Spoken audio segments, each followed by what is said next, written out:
India ಒಕ್ಕೂಟದವರು ಮಹಿಳಾ ವಿರೋಧಿಗಳು ಅನ್ನೋ ರೀತಿಯಲ್ಲಿ ಪ್ರತಿಭಟನೆಯನ್ನ ಶುರು ಮಾಡಿದ್ದಾರೆ. ಮತ್ತು ಈ ಬಿಲ್ನ ಯಾವ ಸಂದರ್ಭದಲ್ಲಿ ತರಾತುರಿಯಲ್ಲಿ ಆಡಳಿತ ಪಕ್ಷದವರು ಎನ್ಡಿಎದವರು ಬಹಳನೇ ಸಲೀಸವಾಗಿ 5 ರಾಜ್ಯಗಳಲ್ಲಿ ಚುನಾವಣೆ ನಡೀತಾ ಇರುವಂತಹ ಸಂದರ್ಭ ಜೊತೆಗೆ ಒಂದು ನರೇಟಿವ್ ಸೆಟ್ ಮಾಡುವ ನಿಟ್ಟಿನಲ್ಲಿ ಅವರು ಈ ಒಂದು ಬಿಲ್ ನ ಜಾರಿ ತಂದಿದ್ದಾರೆ. ಈ ಒಂದು ಕಂಪ್ಲೀಟ್ ಟೈಮ್ ಲೈನ್ ನೋಡಿದ್ರೆ ಈ ಬಿಲ್ ನ ನಾವು ಏಪ್ರಿಲ್ ಫಸ್ಟ್ ವೀಕಿಗೆ ನಮ್ದು ಬಜೆಟ್ ಸೆಷನ್ ಮುಗಿಯುತ್ತೆ. ಅದಾದ ನಂತರ ಏಪ್ರಿಲ್ 16, 17, 18ಗೆ ಒಂದು ಶಾರ್ಟ್ ಸೆಷನ್ ಕರೀತಾರೆ. ಮಹಿಳಾ ಮೀಸಲಾತಿ ಬಿಲ್ ನ ಜಾರಿ ತರಬೇಕು ಅಂತ. ಈ ಬಿಲ್ ನ ಜಾರಿ ತರಬೇಕು ಅಂದ್ರೆ ಇದರ ಸಂಬಂಧಪಟ್ಟ ಹಾಗೆ ಏನ್ ಅಮೆಂಡ್ಮೆಂಟ್ಸ್ ತರ್ತಾ ಇದೀವಿ ಅನ್ನೋದನ್ನ ಕೂಡ ನಾವು ಆಲ್ ಪಾರ್ಟಿ ಮೀಟಿಂಗ್ ನಲ್ಲಿ ನಮ್ಮ ಕಾಂಗ್ರೆಸ್ ಪಕ್ಷದ ಅಧ್ಯಕ್ಷರಾದ ಮಲ್ಲಿಕಾರ್ಜುನ್ ಖರ್ಗೆ ಅವರು ಪ್ರೈಮ್ ಮಿನಿಸ್ಟರ್ಗೆ ಮತ್ತು parliamentary affairs minister Kiran Rijiju ಅವರಿಗೂ ಕೂಡ ಒಂದು ಲೆಟರ್ ಕೂಡ ಕಳಿಸಿದ್ದಾರೆ. ಸುಮಾರು 2 ರಿಂದ 3 ಲೆಟರ್ ಕಳಿಸಿದ್ದಾರೆ. ಈ ಅಮೆಂಡ್ಮೆಂಟ್ ಬಿಲ್ಲಿನ ಡೀಟೇಲ್ಸ್ ಏನು, ಯಾವ ರೀತಿ ಈ ಬಿಲ್ ನ ಜಾರಿ ತರ್ತೀರಾ, ಪ್ರೈಮ್ ಮಿನಿಸ್ಟರ್ ಅವರ ಅಧ್ಯಕ್ಷತೆಯಲ್ಲಿ ಒಂದು all party meeting, opposition parties, ruling party ಎಲ್ಲರೂ ಒಂದು ಸಭೆ ಕರೆದು ಒಂದು ರೋಡ್ ಮ್ಯಾಪ್ ಯಾವ ರೀತಿ ಬಿಲ್ ಜಾರಿ ತರಬೇಕು ಅನ್ಕೊಂಡಿದ್ದೀರಾ ಅನ್ನೋದ್ರ ಬಗ್ಗೆ ಒಂದು ಆಲ್ ಪಾರ್ಟಿ ಮೀಟಿಂಗ್ ಕರೀರಿ ಅಂತ ಹೇಳಿದ್ದಾರೆ. ಅದನ್ನ ಕೂಡ ಇಗ್ನೋರ್ ಮಾಡಿದ್ದಾರೆ. ಆಮೇಲೆ ಸೆಕೆಂಡ್ ಲೆಟರ್ ಏನ್ ಕಳಿಸಿದ್ದಾರೆ ಅಂದ್ರೆ, ನಂತರ 5 ರಾಜ್ಯಗಳಲ್ಲಿ ಚುನಾವಣೆ ನಡೀತಾ ಇದೆ. ಅದರಿಂದ 5 ರಾಜ್ಯಗಳ ಚುನಾವಣೆ ಮುಗಿದ ತಕ್ಷಣ ಎಲ್ಲರೂ ಸೇರ್ಕೊಂಡು ಒಂದು ಮೀಟಿಂಗ್ ಮಾಡ್ಕೊಂಡು ಅದರಲ್ಲಿ ತೀರ್ಮಾನ ತಗೊಳ್ಳೋದು. ಈಗ ಎನ್ಡಿಎ ಪಕ್ಷದವರಿಗೆ ಈ ಬಿಲ್ ನ ಮಹಿಳಾ ಮೀಸಲಾತಿ ಬಿಲ್ ನ ಆಗ್ಲೇ 2023ರಲ್ಲಿ ಎಲ್ಲರ ಸಹಮತಿಯಿಂದ ಜಾರಿ ತಂದಿದ್ದೀವಿ. It's become a law now. ಇದನ್ನ ಡಿಲಿಮಿಟೇಷನ್ ಜೊತೆ ಲಿಂಕ್ ಮಾಡ್ಬಿಟ್ಟು ನಾವು ಡಿಲಿಮಿಟೇಷನ್ ಬಗ್ಗೆ ನಮಗಿರುವಂತಹ ಆತಂಕ ಇದೆ. ಸೊ ಅದರ ಬಗ್ಗೆ ಮಾಹಿತಿನ ಸರಿಯಾಗಿ ಕೊಟ್ಟಿಲ್ಲ. ನಾವು ಕೇಳಿದಾಗ ಅದನ್ನ ಮುಚ್ಚುಮರೆ ಮಾಡಿದ್ದಾರೆ. ಈಗ ನೀವು 3 ದಿನ ಡಿಸ್ಕಷನ್ ಅಲ್ಲೂ ನೋಡಿದ್ರಿ ಯಾವ ರೀತಿ ಅಮಿತ್ ಶಾ ಅವರು ನನಗೆ 1 ಗಂಟೆ ಕೊಡ್ರಿ, 1 ಗಂಟೆನಲ್ಲಿ ನಾವೇನು 543 ಸೀಟ್ ಇದೆ ಅದನ್ನ 850ಕ್ಕೆ ಯಾವ ಸ್ಟೇಟಿಗೆ ಎಷ್ಟೆಷ್ಟು ಬರ್ತಾ ಇದೆ ಡಿಲಿಮಿಟೇಷನ್ ಬಗ್ಗೆ ಮಾಹಿತಿ ಕೊಡ್ತೀನಿ ಅಂತ ಹೇಳ್ತಾರೆ. ಏನ್ ಹೇಳಿದ್ರು, ಕೆಜಿ ಮಕ್ಕಳಿಗೆ ಹೇಳ್ಕೊಟ್ಟ ಹಾಗೆ ನಾನು ಹೇಳ್ಕೊಡ್ತೀನಿ ಅಂತ ಹೇಳಿದ್ರು. ಅದೇನು ಬೇಕಾಗಿಲ್ಲ ನಮಗೆ. ನೀವು ಏನು 1 ವಾರ 15 ದಿನ ಮುಂಚೆನೆ ನಿಮಗೆ ಈ ಬಿಲ್ ನ ಜಾರಿ ಮಾಡಬೇಕು ಅಂತ ಉದ್ದೇಶ ಇದ್ದಿದ್ರೆ ಆ ಬಿಲ್ ನ ಸಂಪೂರ್ಣ ಮಾಹಿತಿ ನಮಗೆ ಕರಿಬೇಕಿತ್ತು. ಇಲ್ಲದ್ರೆ ಒಂದು ಆಲ್ ಪಾರ್ಟಿ ಮೀಟಿಂಗ್ ತಗೊಂಡು ಬಂದ್ಬಿಟ್ಟು ಎಲ್ಲರ ಒಂದು ಕನ್ಸೆನ್ಸಸ್ ನಲ್ಲಿ ನೀವು ಬಿಲ್ ಜಾರಿ ತಂದ್ರೆ ಅವಾಗ ಎಲ್ಲರೂ ಕೂಡ ಅವರ ಸಜೆಷನ್ಸ್ ಕೊಟ್ಟು ಮಹಿಳಾ ಮೀಸಲಾತಿ ಬಿಲ್ ನ ಯಾವ ರೀತಿ ನಾವು ಬರುವಂತಹ ಚುನಾವಣೆ ಅದರಲ್ಲಿ ಇಂಪ್ಲಿಮೆಂಟ್ ಮಾಡಬಹುದು ಅಂತ ಹೇಳ್ತಾ ಇದ್ವಿ. 2023ರಲ್ಲಿ ನಾವೆಲ್ಲರೂ ಬಿಲ್ ನ ಪಾಸ್ ಮಾಡಿದ್ವಿ. ನಂತರ ಚುನಾವಣೆ 2024ರಲ್ಲಿ ಬಂತು, 18th ಲೋಕಸಭಾ ಎಲೆಕ್ಷನ್ಸ್. ಅವಾಗೂ ಕೂಡ ಅದನ್ನ ಜಾರಿ ತರಲಿಲ್ಲ. ಸೆನ್ಸಸ್ ನ ನೀವು ನೋಡಿದ್ರ ಒಮ್ಮೆ ಏಪ್ರಿಲ್ 1ಗೆ ಸೆನ್ಸಸ್ ಶುರು ಮಾಡಿದ್ದಾರೆ. ಅದರಲ್ಲೂ ಕೂಡ ಕ್ಲಾಸ್ ಸೆನ್ಸಸ್ ಮಾಡ್ತಾ ಇದೀರಾ ಇಲ್ಲ ಅದನ್ನು ಕೇಳಿದ್ವಿ. ಈ ಡಿಲಿಮಿಟೇಷನ್ ಬಿಲ್ ನಲ್ಲಿ ಆ ಡಿಲಿಮಿಟೇಷನ್ ಕಮಿಷನ್ ಮಾಡ್ತಾ ಇದಾರಲ್ಲ ಅದರಲ್ಲಿ ಯಾರ್ಯಾರು ಇರ್ತಾರೆ, ಅವರೇ ರೆಕಮೆಂಡೆಡ್ ಒಬ್ಬ ಚೇರ್ಪರ್ಸನ್ ಇರ್ತಾರೆ, ಜೊತೆಗೆ chief election commissioner, state election commissioner ಇವರೆಲ್ಲರೂ ಇರ್ತಾರೆ. ಸೊ ಇದರ ಬಗ್ಗೆ elected members from the parliament, Lok Sabha ಮತ್ತೆ ಸ್ಟೇಟ್ ಅಸೆಂಬ್ಲಿ ನಲ್ಲಿರೋರು ಕೇವಲ ನಾಮಿನಲ್ ಮೆಂಬರ್ಸ್, ಅವ್ರಿಗೆ ವೋಟಿಂಗ್ ರೈಟ್ಸ್ ಇರಲ್ಲ, ಪವರ್ ಇರೋದಿಲ್ಲ.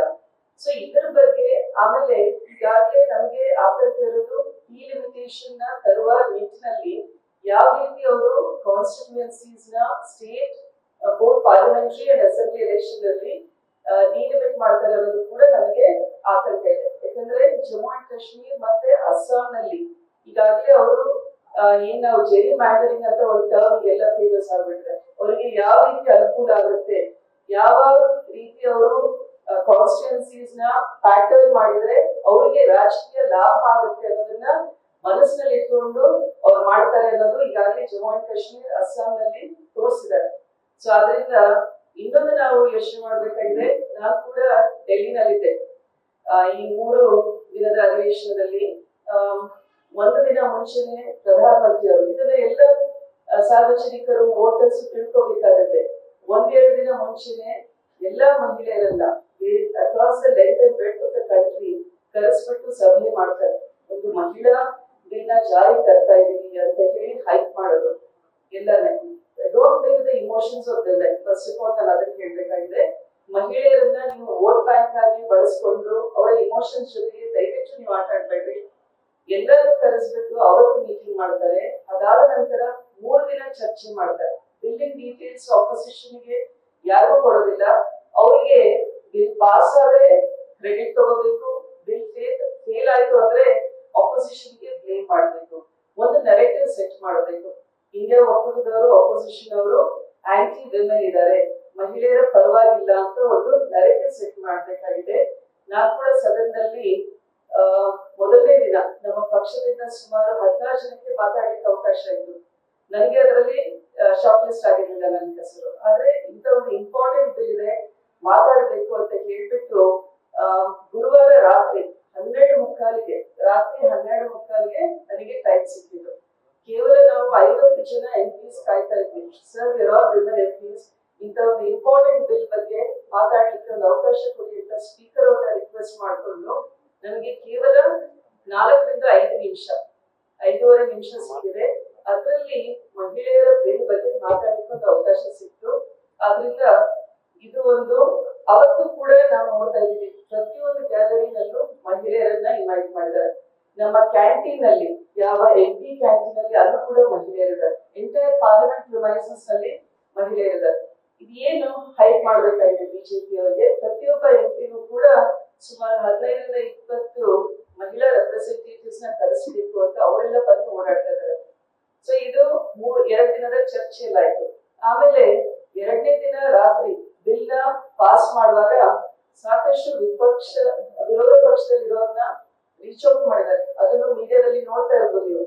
ಸಮಾಜವಾದಿ ಪಾರ್ಟಿ ಆಯ್ತು, TMC ಅವರಾಯ್ತು, ಮತ್ತೆ DMK ಅವರೆಲ್ಲ ರೀಚ್ ಮಾಡ್ಲಿಕ್ಕೂ ಟ್ರೈ ಮಾಡಿದ್ದಾರೆ ಅಂತ ನಾವು ಮಾಧ್ಯಮದಲ್ಲಿ ನೋಡ್ತಾ ಇದ್ದೀವಿ. ಸೊ ಅದು ಒಂದ್ ಮಾಡಿದ್ದಾರೆ. ಸೊ ಅವ್ರಿಗೇನು ಎಲೆಕ್ಷನ್ ನಡೀತಾ ಇದೆ, ಬರೋದಿಲ್ಲ, ಹಾಗಾಗಿ ಒಂದಲ್ಲ ಒಂದು ರೀತಿಯಿಂದ ಪಾಸ್ ಆಗ್ಬೋದು ಅಂತ ಅವರಿಗೆ ಸಂಪೂರ್ಣ ಒಂದು ರೀತಿಯಾದ ವಿಶ್ವಾಸ ಇತ್ತು ಅಂತ ಹೇಳ್ಬೋದು. ಆಮೇಲೆ ಬಿಲ್ ಪಾಸ್ ಮಾಡಿದ್ದಾಗ 2/3 ಮೆಜಾರಿಟಿ ಇರಲಿಲ್ಲ ಅವರಿಗೆ. ಸೊ ನಮ್ಮವರು ಎಲ್ಲರೂ ಕೂಡ ಪಾರ್ಟಿಸಿಪೇಟ್ ಮಾಡಿದ್ದಾರೆ ಬಿಲ್ ಇದರಲ್ಲಿ, ಅಪೋಸಿಷನ್ ಇಂಡಿಯಾ ಒಕ್ಕೂಟದ ಎಲ್ಲಾ ಪಕ್ಷದವರು.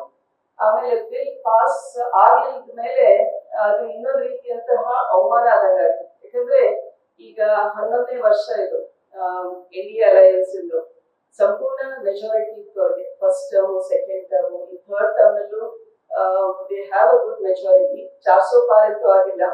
ಸೊ ಆದ್ರಿಂದ 400 ಪಾರ್ ಆಗಿದ್ರೆ ಅವರು ಇಮಿಡಿಯೇಟ್ಲಿ ನಮ್ಮ ಏನ್ ಲೆಕ್ಕಕ್ಕೆ ತಗೊಳ್ತಾ ಇರ್ಲಿಲ್ಲ. ಪಕ್ಷದ ಪ್ರತಿಯೊಬ್ಬ ಪಕ್ಷದ ಪ್ರತಿನಿಧಿ, ಲೀಡರ್ ಆಫ್ ಆಪೋಸಿಷನ್ ಇನ್ ಲೋಕಸಭಾ, ರಾಜ್ಯಸಭಾ, ಯಾರ ಮಾತಿಗೂ ಅವರು ಒಂದು ಕನ್ಸಿಡರೇ ಮಾಡ್ತಾ ಇಲ್ಲ. ಎಷ್ಟೋ ಬಿಲ್ ನ ನಾವಲ್ಲಿ ಪಾರ್ಲಿಮೆಂಟ್ ನಲ್ಲಿ ಕೂತ್ಕೊಂತೀವಿ, ಸಿಂಪಲ್ ಮೆಜಾರಿಟಿಯಿಂದ ಪಾಸ್ ಮಾಡ್ತಾ ಇದ್ದಾರೆ.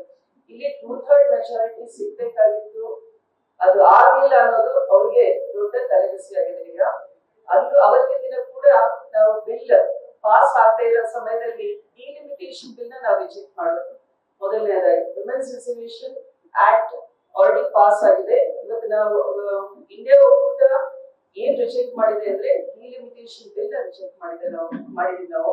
ಅವತ್ತು ಕೂಡ ಎಲ್ಲ ಮಹಿಳಾ ಎಂಪಿಸ್ ರಾತ್ರಿ ಸುಮಾರು ತಡರಾತ್ರಿ ಆಗಿತ್ತು, 8:30, 9 ಆಗಿತ್ತು ಅನ್ಸುತ್ತೆ. ಎಲ್ಲರೂ ಬಂದು ಪ್ಲಕಾರ್ಡ್ಸ್ ಎಲ್ಲ ರೆಡಿ ಇತ್ತು ಆಗ್ಲೇ. ಇಂಡಿಯಾ ಒಕ್ಕೂಟದವರು ಮಹಿಳಾ ವಿರೋಧಿಗಳು, ಕಾಂಗ್ರೆಸ್ನವರು ಮಹಿಳಾ ವಿರೋಧಿಗಳು ಅಂತ. ಸೊ ಎಷ್ಟು ಸ್ಟ್ರಾಟಜಿಕಲಿ ಪ್ಲಾನ್ ಮಾಡಿದ್ದಾರೆ ಎಂಟೈರ್ ಈವೆಂಟ್ ನ. ಮತ್ತೆ ಪ್ರಧಾನಮಂತ್ರಿಗಳು ಕೂಡ ಒಂದು ಭಾಷಣ ಮಾಡಿದ್ರು, ಇಡೀ ದೇಶವನ್ನ ಉದ್ದೇಶಿಸಿ ಅವರು ಕೂಡ ಮಾತಾಡಿದ್ದಾರೆ. ಸೊ ಅದು ಕೂಡ ನನ್ನ ಪ್ರಕಾರ ಎಲೆಕ್ಷನ್ ಕಮಿಷನ್ ಅದ್ರ ಬಗ್ಗೆ ಕೂಡ ಒಂದು ನಿರ್ಧಾರ ತಗೋಬೇಕಾಗಿದೆ ಅನ್ಸುತ್ತೆ. ಇಂಥ ಒಂದು 2 ರಾಜ್ಯಗಳಲ್ಲಿ ಈಗ ಚುನಾವಣೆ ನಡೀತಾ ಇದೆ. ಆ ಸಂದರ್ಭದಲ್ಲಿ ಮಹಿಳಾ ವೋಟ್ ಬ್ಯಾಂಕ್ ನ ಅಡ್ರೆಸ್ ಮಾಡಿ ಈ ರೀತಿ ವಿಪಕ್ಷದ ಬಗ್ಗೆ, ಅವರ ಒಂದು ನಡವಳಿಕೆ ಬಗ್ಗೆ ಮಾತಾಡೋದು ಸರಿಯಲ್ಲ ಅನ್ಸುತ್ತೆ. So entire episode was mainly to see that election ನ ನಾವು ಯಾವ ರೀತಿ 2026ರಲ್ಲಿ ಗೆಲ್ಬಹುದು. ನಮ್ಮ ಡಿಲಿಮಿಟೇಷನ್ ಸೆನ್ಸಸ್ ಡಿಲಿಮಿಟೇಷನ್ ಆಗ್ಬೇಕು ಅಂದ್ರೆ 2029 ಆಗುತ್ತೆ. ಅದನ್ನ ಐ ಥಿಂಕ್ 29-30 ಆಗ್ಬೋದು. ಸೆನ್ಸಸ್ ಕಂಪ್ಲೀಟ್ ಆಗುತ್ತೆ, ಡಿಲಿಮಿಟೇಷನ್ ಕಂಪ್ಲೀಟ್ ಆಗಕ್ಕೆ ಟೈಮ್ ತಗೊಳುತ್ತೆ. ಸೊ ಅದರಿಂದ ಈ ಒಂದು ಅವಕಾಶವನ್ನ ಯಾವ ರೀತಿ ನಾವು ಎಲೆಕ್ಷನ್ ಅಲ್ಲಿ 2029 ಲೋಕಸಭಾ ಚುನಾವಣೆಯಲ್ಲಿ ಗೆಲ್ಬಹುದು ಅಂತ ನಿಟ್ಟಿನಲ್ಲಿ ತರಾತುರಿನಲ್ಲಿ ಬಿಟ್ವೀನ್ ಎಲೆಕ್ಷನ್ಸ್ ಈ ಒಂದು ಸೆಷನ್ ಕರೆದ್ಬಿಟ್ಟು ಒಂದು ನರೇಟಿವ್ ಸೆಟ್ ಮಾಡ್ತಾ ಇದ್ದಾರೆ. ಅದನ್ನ ನಾವೆಲ್ಲ ಇಂಡಿಯಾ ಒಕ್ಕೂಟದವರು ತಿರಸ್ಕಾರ ಮಾಡ್ತಾ ಇದ್ದೀವಿ. ಇದು ಒಂದು ಆರೋಗ್ಯ ಪ್ರಜಾಪ್ರಭುತ್ವದಲ್ಲಿ ಇದು ನಡೀಬಹುದು ಅಂತ ನನ್ನ ಅನಿಸಿಕೆ ಕೂಡ ಅನಿಸುತ್ತೆ. Thank you.